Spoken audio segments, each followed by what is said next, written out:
you shed some light on the severity of Kittle's hamstring and when it happened? Him and Charvarius, they were sore after practice, like a number of guys are. They came in Thursday morning and were still sore, and it was still today with Kittle. So that's the severity of it. What about Bosa? What happened there? I think it was rib. Hurt his rib in practice. Yeah. One-on-one drill. That was yesterday's practice, that one happened? Yes.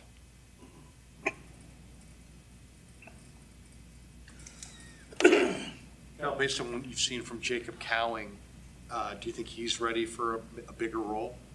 Possibly. He's got more opportunities with guys down, but, he'll be in the rotation there. But possibly. He gets better and better each week, and still looking to see where he can fill in. Kittle potentially out. What have you thought of Saubert's play so far? I thought he's done a hell of a job. He stepped in well. Kittle's cramping most of the game, so he had to do a lot throughout the Minnesota game. He's been real consistent since he's been here. If he's got to do it all, he's up for the challenge, and he's shown he can help us in the passing and the run game.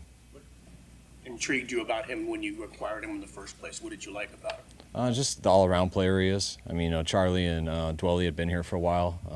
Real solid, good players for us. Special teams, running the ball. They both have made a bunch of big-time catches, and thought Eric was a similar player. He's done real well in special teams. He's blocked very well, and every time his number is called, he usually makes a play. Well, What's the plan for who?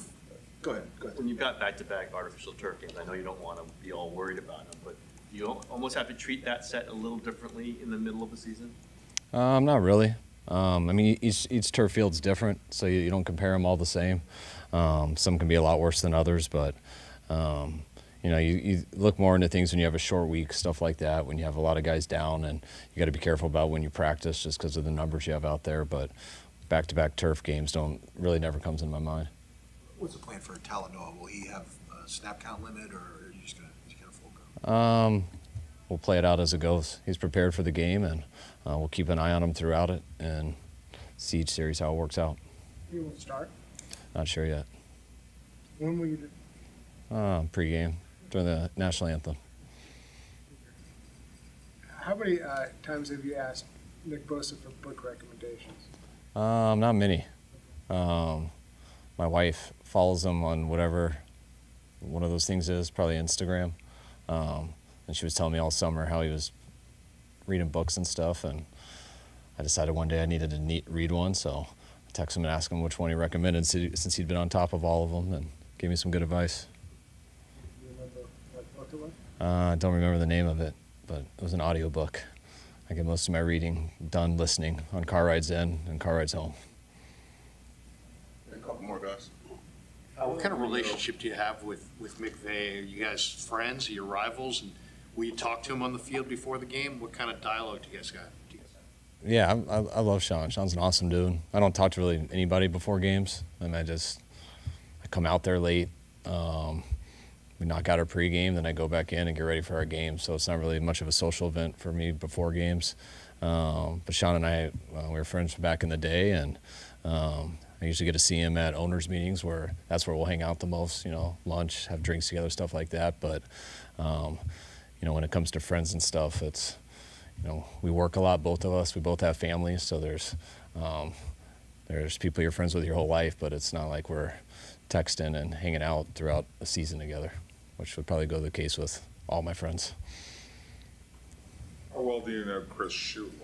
I don't know Chris. I know he's been there for a while. So he's been a part of this rivalry throughout it all the different coordinator changes and everything like that. And I know a lot of guys who do know him well, got a lot of respect for him, and he's doing a good job so far, and I'm sure he'll do a hell of a job throughout this year.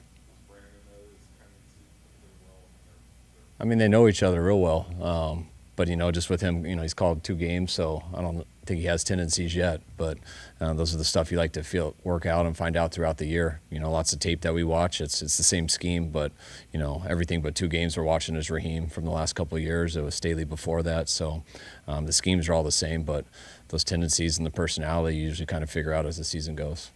Anything valuable at all from Jimmy Garoppolo, or is that stuff overblown? I think it's way overblown. I mean, a little bit more from Mike LaFleur.